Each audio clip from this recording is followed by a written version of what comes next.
On December 20th, 1915, the German Chief of Staff, General Erich von Falkenhayn, met with the Kaiser at the Potsdam City Palace, the imperial residence, to discuss German strategy for the coming year, 1916. Falkenhayn told the Kaiser that Russia had been sufficiently beaten so as to pose no further threat in the short term, and that Russia's growing political instability might well force her to sue for peace before she could revive her army. Falkenhayn now regarded Britain as the principal threat, but conceded that Germany lacked the means to force a British capitulation. France was another matter. Falkenhayn told the Kaiser, "The strain on France has reached breaking point, though it is certainly borne with the most remarkable devotion. If we succeed in opening the eyes of her people to the fact that in a military sense they have nothing more to hope for, that turning point would be reached, and England's best sword knocked from her hand." Welcome to the history of the 20th century.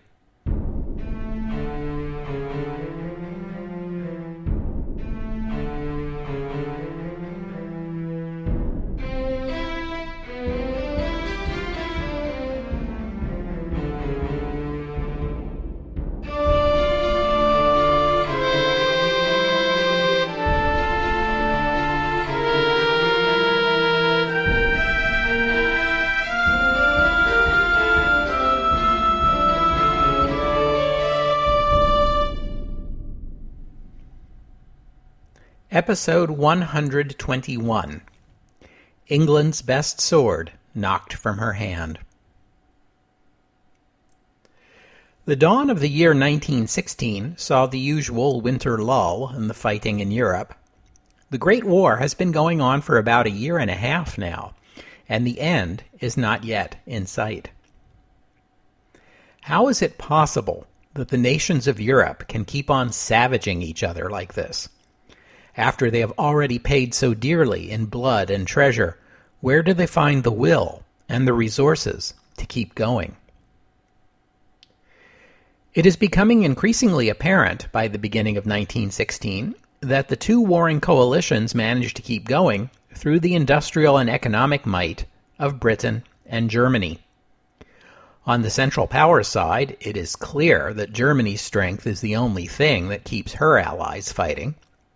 On the Allied side, it is the British naval blockade, British industry, and British money that keeps the fight going. The United Kingdom is the richest country in the world, and she is now spending down her wealth to finance the war, not only to pay her own bills, but to provide loans to France, Russia, and Italy so that her Entente partners can continue to fight. By 1916, British and American loans are funding 2/3 of the war expenses of France and Russia, and virtually all of Italy's war costs. And so, 1916 sees another shift in thinking about the war. Most observers now see Britain and Germany as the two principal adversaries, and the rivalry between these two nations, the homes of Europe's two most advanced and industrialized economies, as the driving force behind the war. In Germany, we have seen a great deal of animosity toward Britain from the very beginning, which came from a sense that this was not Britain's fight, that Germany had no quarrel with her, but only with Russia, and with France to the extent that France supported Russia. The British, in the German view, had intervened in a war in which there was no vital British interest at stake, which invited speculation that the British had acted out of spite and selfishness and resentment against a German nation that sought only its place in the sun. For the British, as we've seen, the war was increasingly framed as a fight against German imperialism and barbarism, as a series of German actions provoked outrage in the Allied nations. The harsh occupation of Belgium, gas warfare, submarine warfare. And so, commanders on both sides spent the winter lull planning their 1916 offenses with an eye toward how best to defeat Germany, how best to defeat Britain.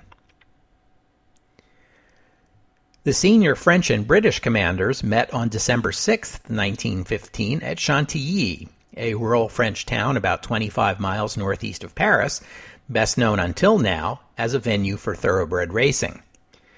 In the old days, it had been a favorite holiday destination for wealthy French and English, particularly those with a taste for the turf. The Germans had occupied Chantilly briefly during their initial offensive, but had abandoned it when they withdrew to the Aisne River. The French commander, Marshal Joffre, now kept his headquarters here. The British were represented at this meeting by General Sir John French, who will shortly be sacked, but shh, don't tell him just yet. French strategy was never about anything but the eviction of the German army from French soil. In the aftermath of Gallipoli, the British were coming around to the same way of thinking. The key enemy is Germany, and the key to defeating Germany is the Western Front. The Allied offensives of 1915 had seen some modest success and had helped the British and French armies perfect their tactics, but there was no getting around the fact that they had made no meaningful gains, despite the Allies holding a significant numerical advantage. The autumn 1915 Allied offensive had been meant to press the Germans at multiple points across the front in the hopes that they couldn't reinforce everywhere at the same time. But the Germans had managed to hold their ground. They had proved adept at moving units not only from place to place along one front, but also at taking advantage of their central position and their advanced railroad network to shuttle troops between fronts by rail. So, the Allied commanders decided that the key to defeating Germany was multiple offensives not only along the Western Front, but coordinated with offensives on the Eastern and Italian fronts as well. All four of the major Allied powers must press the attack at once in the hope of overwhelming Germany. On the Western Front, the French were still bearing most of the burden of combat, and frustration and impatience with the British has almost reached the boiling point. The British Expeditionary Force, the BEF, was expanding as Britain shipped more and more soldiers to the front. Lord Kitchener had wanted to hold these new British Army units in reserve until they could deliver the final blow, but this was proving politically and strategically impossible. The French were now running low on recruits and were inducting older and older men, not to mention complaining vociferously about lack of support from Britain. The major British engagements on the Western Front so far are well-known names in British military history: Mons, Ypres, Neuve-Chapelle, Loos. But if you've been following along in the podcast, you may have noticed that these British battles are perhaps better described as engagements or even skirmishes, small parts within larger offensives where the French are doing most of the heavy lifting. By early 1916, the British had placed over 1 million soldiers in 38 divisions on the Western Front and are now up to 4 armies. That's an improvement, but the French are fielding 96 divisions, so the British are still very much the junior partners in this alliance. For the location of the 1916 Western Front offensive, Joffre favored Picardy at the boundary between the British and French segments of the front. This would allow the two Allied armies to march against the Germans shoulder to shoulder, metaphorically speaking. It would also give Joffre more control over British moves during the offensive, since the two armies would have to coordinate closely. The British would have preferred to begin their offensive on the other flank of their line, in Flanders, which was closer to England and therefore an easier destination for supplies and reinforcements. On the other hand, the terrain there is low and wet. The new BEF commander, Douglas Haig, judged the ground at Picardy more suitable for offensive action, and that, plus the fact that the French have more soldiers and more guns, settled that. The boundary between the two armies lay along the river Somme, so this river would serve as the axis of the advance. And if that name, Somme, sounds familiar, yeah. Another lesson learned in 1915 was that a successful offensive would need a gigantic stockpile of artillery shells. It took time to build up that kind of stockpile, and it would take time to coordinate with the Russians and the Italians, and so the start date of this grand offensive was set at July 1st, 1916. But the Germans were laying plans of their own. Falkenhayn was meeting with the Kaiser to discuss German strategy for 1916, as I described in the opening, even as the British and French commanders were conferring at Chantilly. You know that Falkenhayn has always believed that the Western Front was the highest priority. In 1915, circumstances had forced him into an Eastern strategy, between the need to push the Russians back, get them out of East Prussia, out of Silesia, out of Galicia, and the political machinations of the Eastern Front commanders, Hindenburg and Ludendorff. Thus, Falkenhayn had been forced to strip the Western Front down to the bare minimum needed to hold the line there, due to the demands of the East and in the Balkans. But that was over now. Serbia had been subdued at last, and with the pressure off the Austrians, there and in Galicia, enough Austrian forces were available to contain the threat from Italy.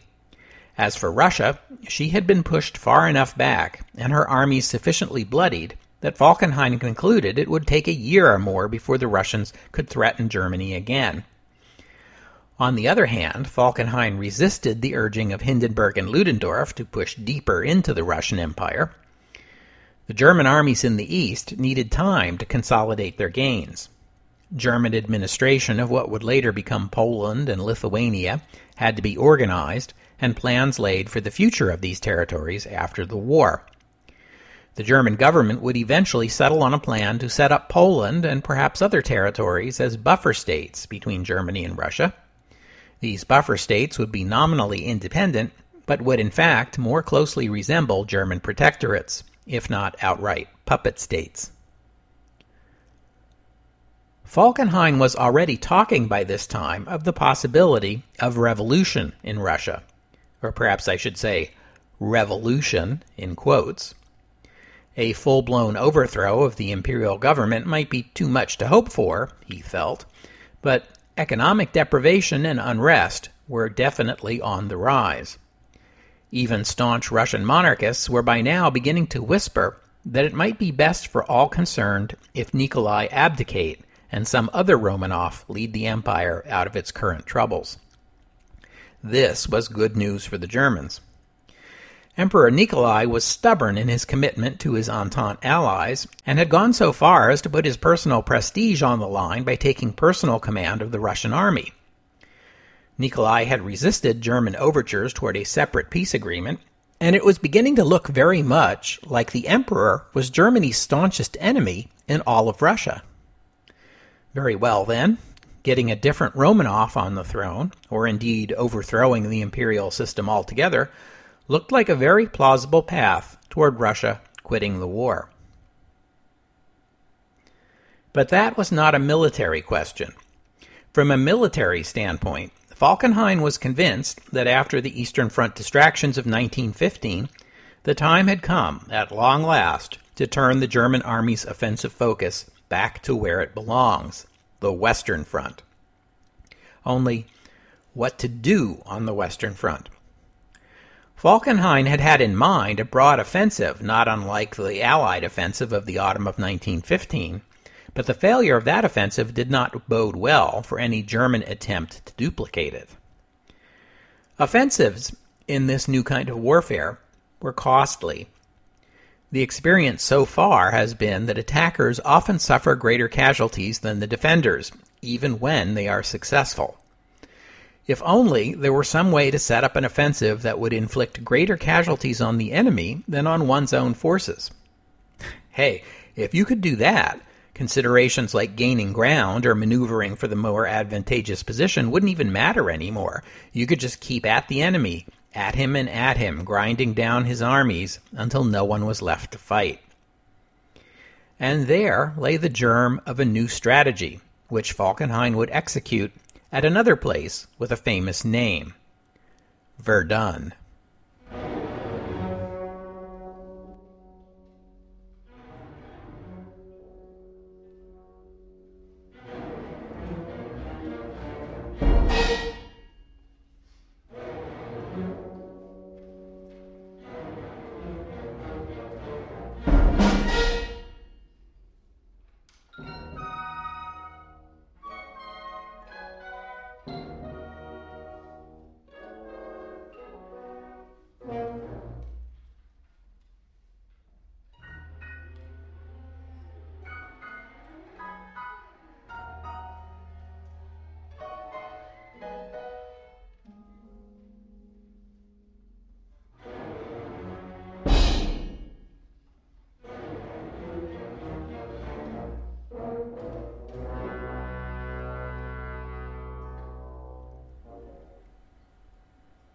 Verdun sits on the Meuse River, south of Belgium, and it has been a fortification for as far back as recorded history goes.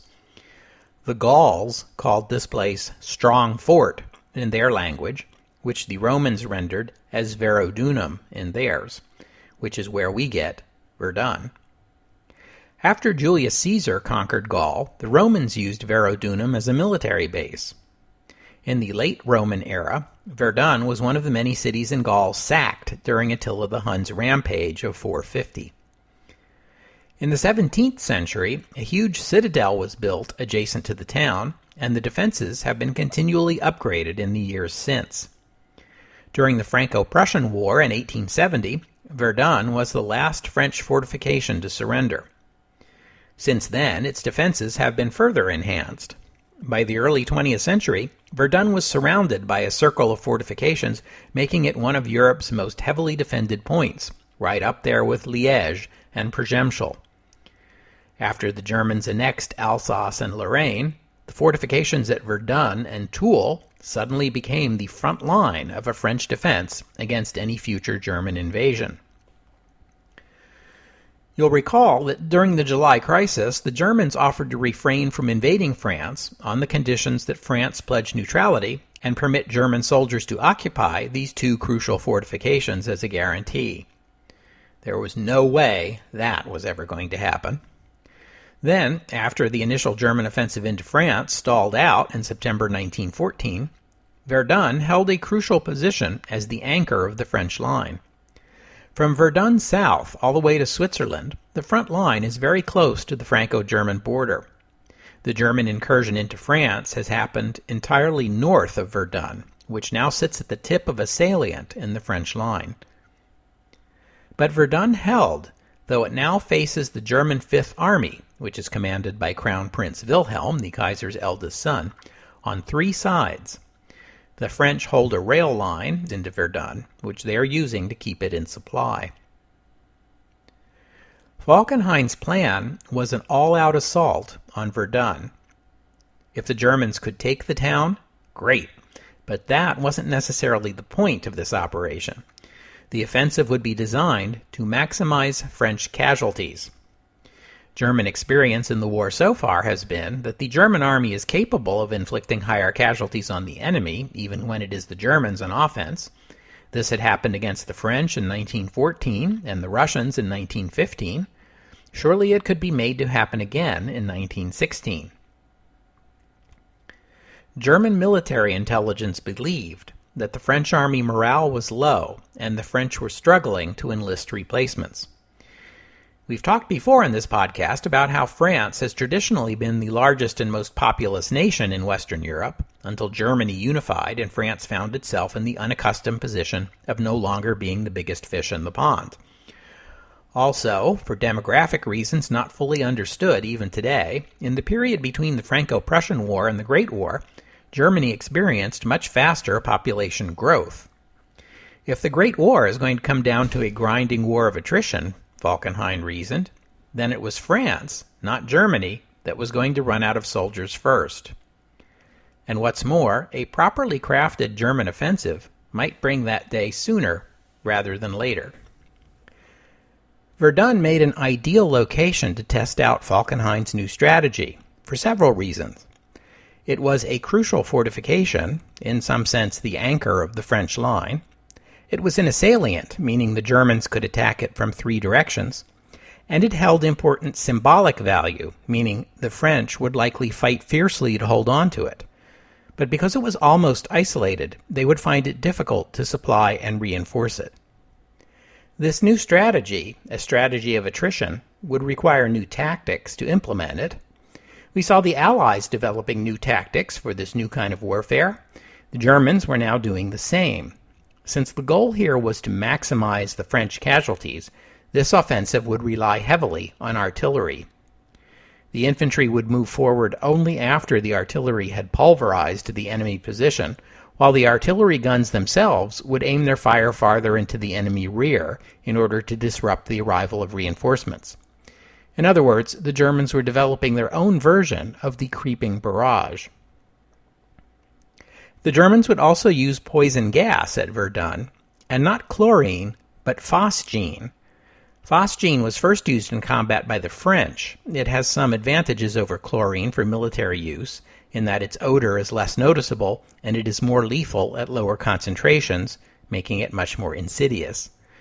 By the time you have noticed the smell, which is something like the smell of cut grass, you have already been exposed to dangerous levels, although it can take hours before soldiers exposed to the gas get sick, and they can still fight in the meantime. Phosgene will be responsible for most of the fatalities from chemical weapons over the course of the Great War.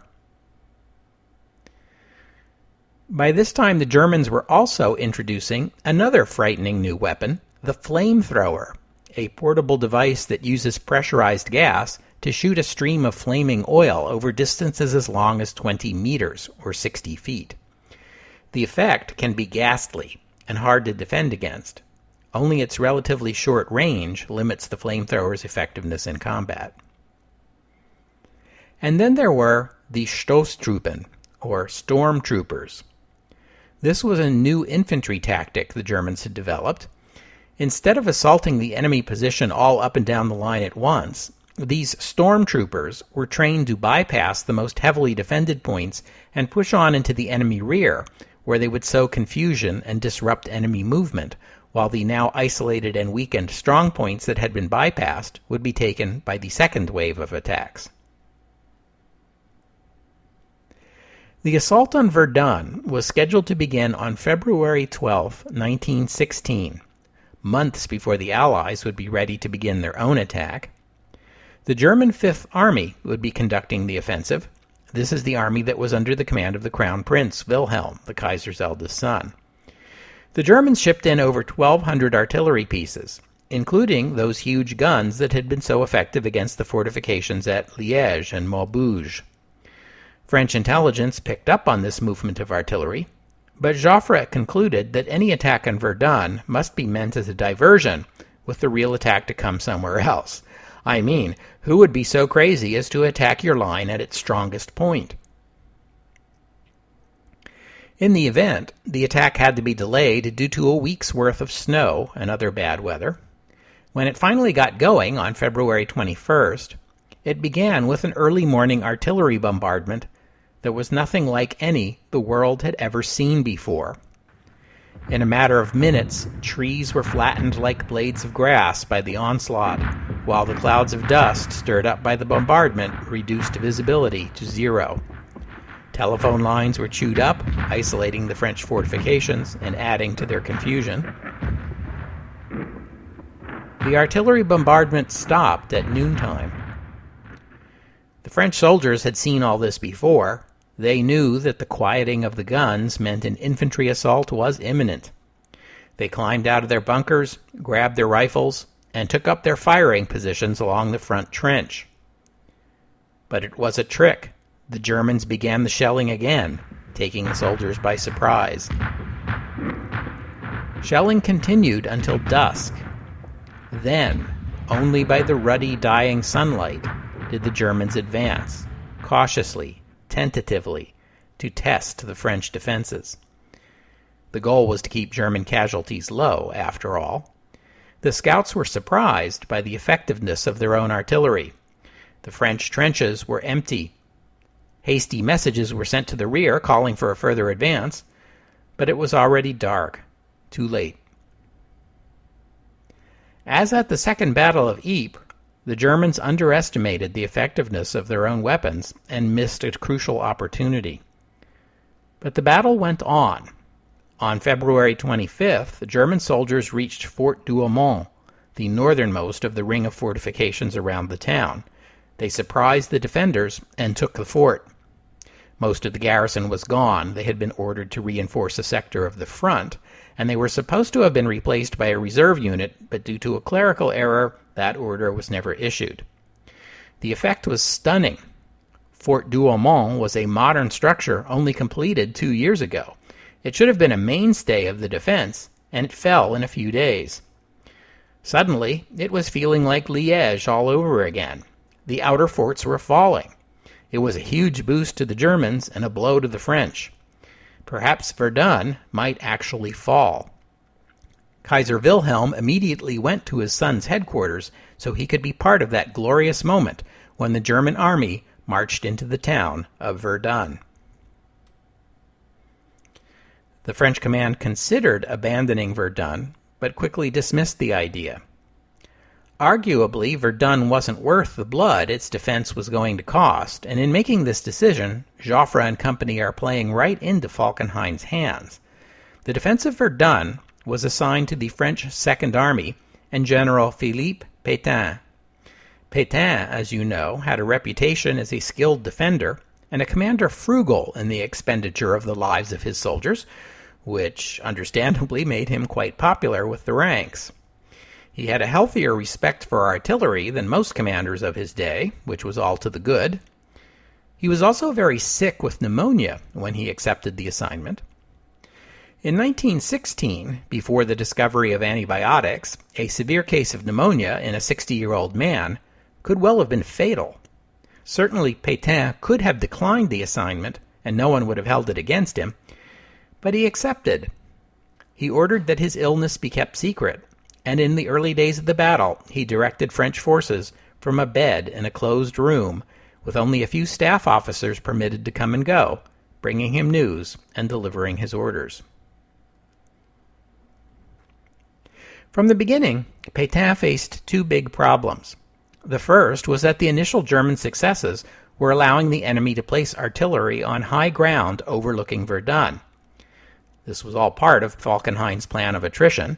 The Germans meant to bombard the main citadel and force the French to make the hard choice of standing their ground under horrific bombardment or withdrawing from the famous fortification. Pétain's answer to this was to place the most powerful French guns on a ridge across the river and fire back at the German artillery. The German attack, you see, had been limited to the right bank of the Meuse because the Germans lacked the guns and manpower to attack at this intensity on both sides of the river. Ironically, this ridge that Pétain put into play is named Le Mort Homme, the dead man, because of its profile, I assume. Pétain's second problem was the limited lines of communication in and out of Verdun. There was only one road and one narrow-gauge railroad line, both running south, to connect Verdun to the rest of unoccupied France. And the early German artillery bombardment had damaged the railroad track. They were down to a single 2-lane dirt road as Verdun's lifeline. Just a few years ago, horse-drawn wagons would have been the only alternative left.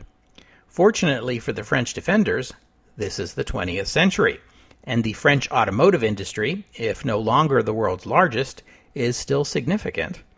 Automobiles helped save the French army at the Battle of the Marne, and now the humble truck, or lorry if you like, is going to save Verdun and mark the beginning of a revolution in military logistics.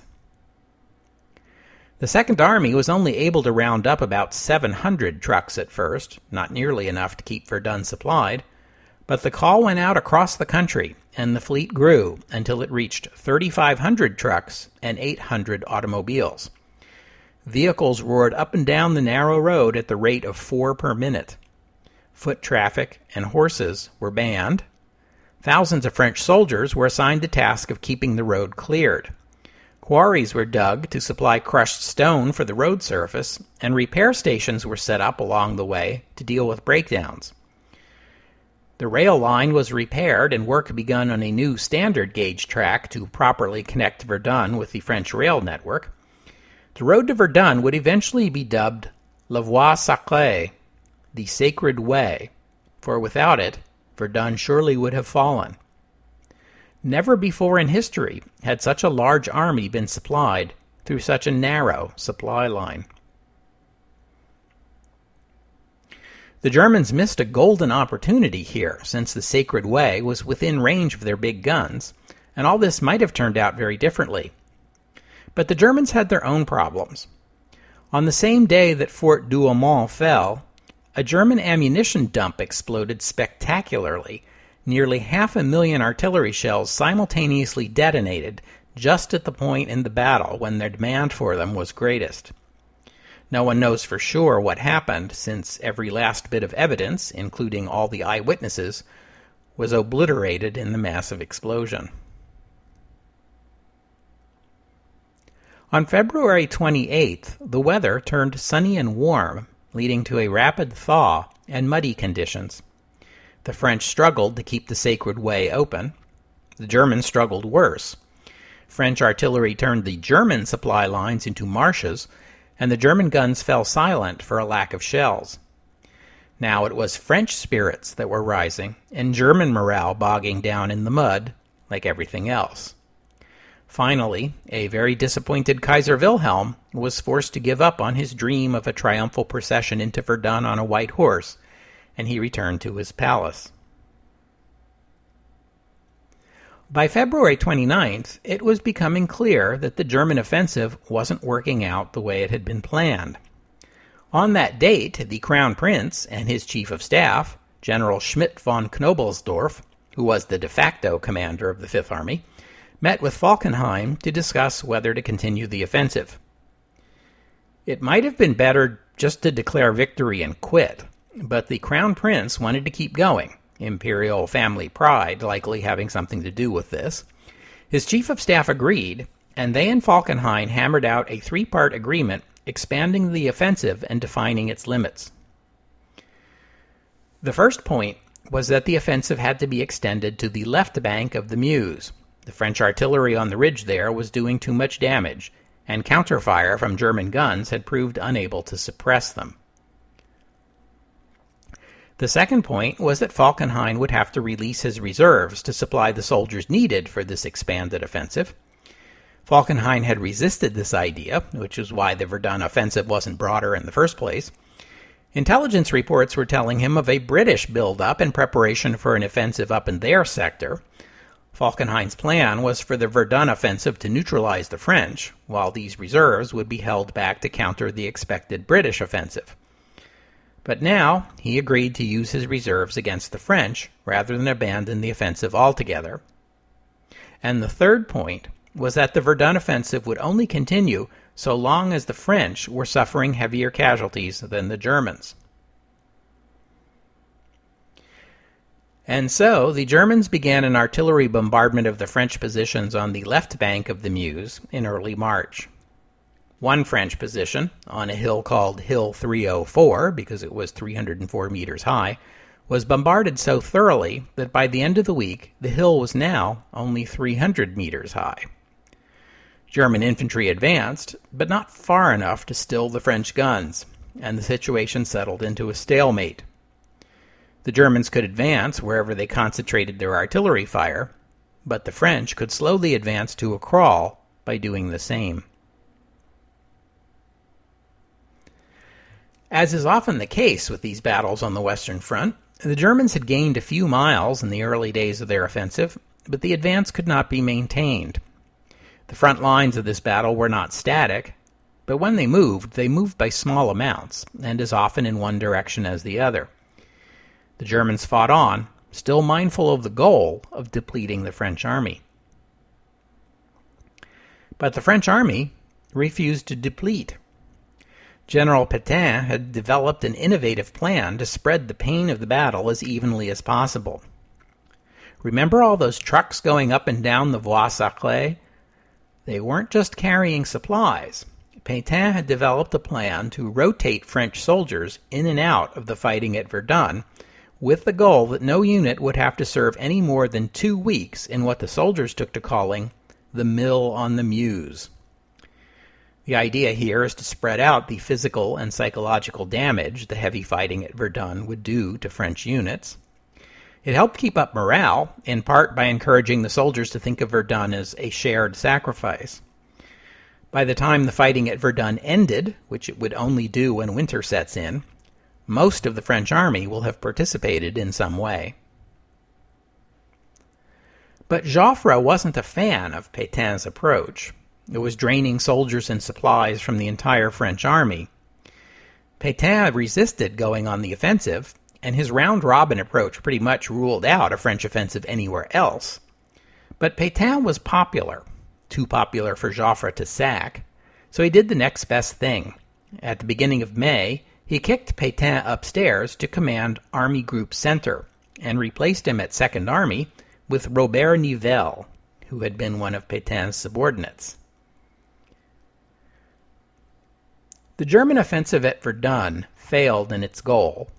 It did not run up French casualties in the way Falkenhayn had hoped, nor did it gain meaningful territory. Throughout the battle, the German military believed, or convinced itself, that French casualties were running much higher than German casualties, as much as 5-2 higher. They were wrong. In the end, casualties at Verdun were huge, but remarkably even, something in the range of 350,000 on each side. But instead of acknowledging that the plan wasn't working, German commanders instead changed the goals in order to justify carrying on the fight, apparently because no one wanted to be the one to call it off. Verdun has to be counted as a French victory, yet the cost of holding Verdun is that the French will not be able to go on the offensive anywhere else. They will, however, call out to their allies, the British, the Russians, and the Italians, to strike at the Central Powers in order to distract the Germans and relieve the pressure on Verdun. But that is a story for another episode. We'll have to stop there for today. I thank you for listening, and I'd especially like to thank Frode for being a patron of the podcast. I hope I'm pronouncing that right. If you have a few bucks to spare and you would like to become a patron or make a one-time contribution, visit the website historyofthe20thcentury.com. If you don't have a few bucks to spare, you can still help out. Visit iTunes and leave a rating or review. That's one more way you can help support the podcast. And if you have already done one or more or all of these things, well, you are awesome. Thank you. I read a book I really like recently. It's a young adult science fiction novel about two teenage boys who live in a world just like ours, except that in this world there's a service called a Deathcast that calls you on the phone at midnight on the day you're going to die to give you a heads up and an opportunity to get your life together before the end. The two protagonists both get the call. They meet up and band together to help each other make the most of their last day. It's called They Both Die at the End. And yes, that is a spoiler. It's sad, it's beautiful, and it made me tear up at the end, so that's a recommendation. I wrote a review of it at my other joint, markpainter.us, which you can go read if you'd like to know more. And if you do read the book, please let me know what you thought of it. And I hope you'll join me next week on the history of the 20th century as we continue this story thread about the war in 1916. The fighting at Verdun grinds on. The Russians prepare to surprise the Germans with that offensive Falkenhayn said they weren't capable of mounting. And Germany finds itself in yet another U-boat crisis with the United States. All that and more next week on the history of the 20th century. Oh, and one more thing. By the end of 1914, the British Army began to note a new kind of casualty. These soldiers exhibited strange behaviors, such as becoming mute or unresponsive, staring into the distance, developing tremors or partial paralysis. These symptoms appeared in spite of the fact that the soldiers involved showed no visible evidence of a physical injury. By 1916, tens of thousands of soldiers in the British, French, and German armies had exhibited these symptoms. Little is known about the Russian or Austrian experience. To their old-school commanding officers, these soldiers were simply cowards, and their symptoms evidence of a lack of character. Some were court-martialed for dereliction of duty or refusing orders. A few were executed. Military physicians tended to agree with their commanders at first, but as time went on, the number of cases grew so large they could no longer be dismissed as character defects. Civilian physicians suspected some sort of unseen injury was to blame. Could it be that the repeated shock waves of an artillery bombardment passing through the human body did some subtle neurological damage? The name shell shock was coined to describe this hypothetical injury. The term first appeared in the British medical journal The Lancet in 1915. Treatment for shell shock was primitive and often punitive, with the goal of getting the soldier back into combat as soon as possible, rather than to treat the condition. By the end of the war, hundreds of thousands of soldiers in all armies had become casualties of shell shock, but only a minority of them were treated as actual casualties, with sympathy and with the kind of care and support that soldiers with physical wounds receive.